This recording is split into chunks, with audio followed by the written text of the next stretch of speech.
how to rebuild your credit after a missed credit card payment.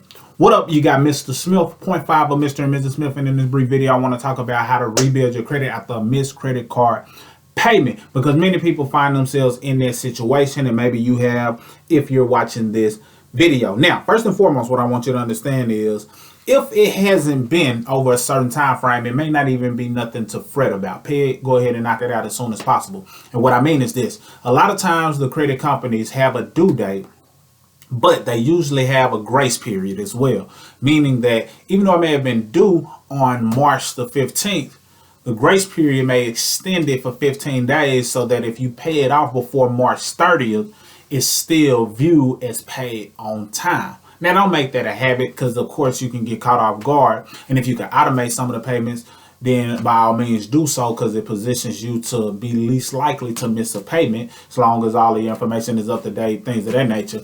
But that is something that a lot of people don't realize. They're like, it's about to report I'm 31 days late. No, you got a 15-day grace period. Treat it as though it's going to report on that 31st day. Treat it like that.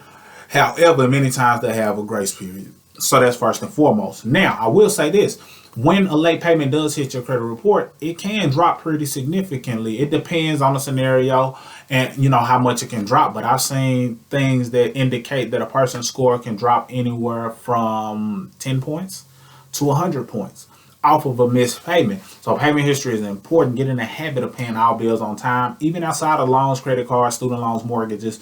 I'm talking about streaming services. I'm talking about phone bills. I'm talking about all of those things, utility. I'm talking about all of that, because we're moving in a direction where that can very well be the wave. In other words, that can be what is a detriment or a benefit to your credit score. So if you're already in position and doing the right things, then you're not affected if those changes take place, based on our observation of things that's going on, in terms of how credit is being reported, and even Experian Boost introducing the Experian Boost method, which allows you to get credit for streaming services.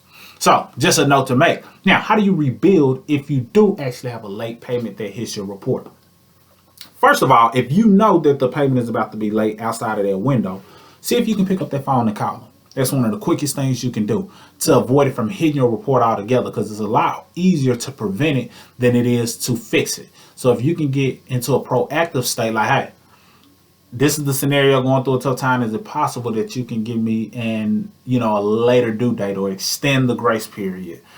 Or is it possible that I can pay X and, it not hit my report? Or can you at least draw back reporting it to my report? Whatever you got to do to have that conversation can help it from even hitting your score, so you're not even worrying about the rebuild phase. That's first and foremost. Now, if it's already hit your report, then you can also consider making that phone call and saying, hey, can you sign a UDF, a universal data form, that basically is something they'll submit to the bureaus, and just basically asking for that late payment to be removed. Now, you want to make sure you're caught up on your payments if you're making a request, because if they report it correctly, and then you're calling and asking can they send in a UDF, but you haven't fulfilled your portion of the deal, then what happens is it's like, why should we send that in? We haven't even received payment.